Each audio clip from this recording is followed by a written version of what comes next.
it just kind of feels like a part of me.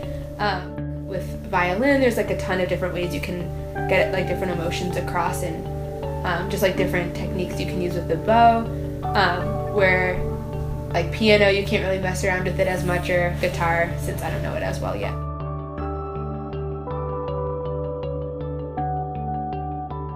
My name is Annie Hassan. I'm 24 years old and I live in Berkeley Heights, New Jersey.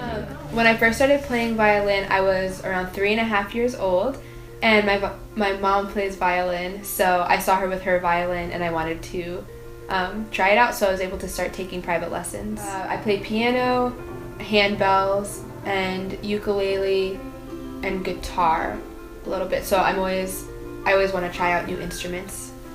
But violin is what I'm most comfortable. Over time, I started to enjoy it more and more, but I think the big change was when I was in college and I started playing it.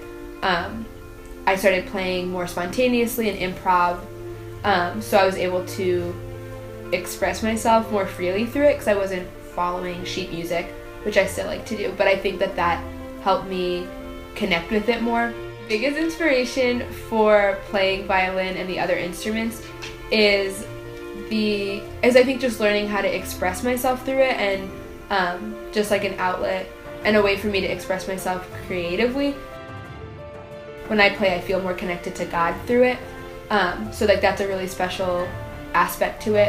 Yeah. And then I love music, so getting to put myself in the music and create my own music, and like I said, just having that as an outlet I think has made a huge difference. And I think it's been a way for me to meet a lot of different people and to connect with people in a unique way. Like getting to play music with others is a cool experience because you're really like bouncing off what the other person is playing. I think it's a cool way to connect, and I've gotten opportunities to play at weddings, and when I was graduating college I'd studied teaching, and then I was more interested in music and just really falling in love with music. So I was more interested in pursuing something with music ministry and just learning how I can use music to, almost like encourage others and uplift other people.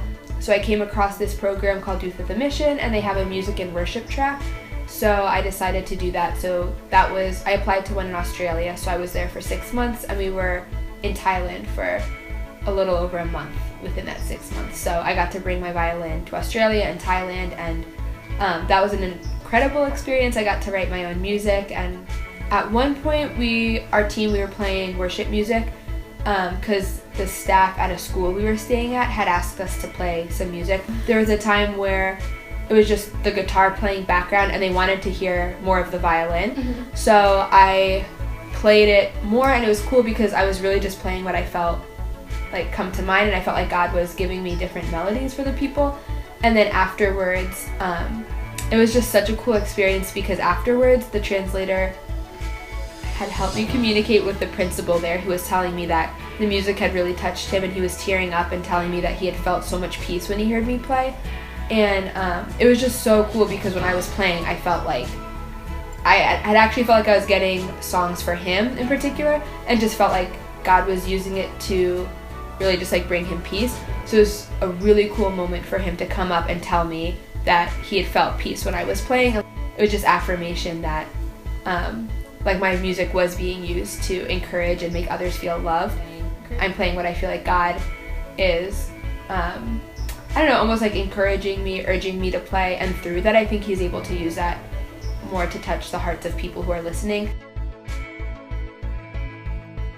For kids who are trying to follow their passion in music, or I guess other art forms, I would just encourage them to be willing to experiment with different things and be okay with messing up, or be okay with it not always sounding perfect. I think that's one thing that you have to kind of push through, is when you play and if it doesn't really sound right, or you don't really love the you're just not liking the way that it's coming across, not just taking it at face value and feeling like you're not good at it, but instead just pushing through and knowing that like it does take practice and it does take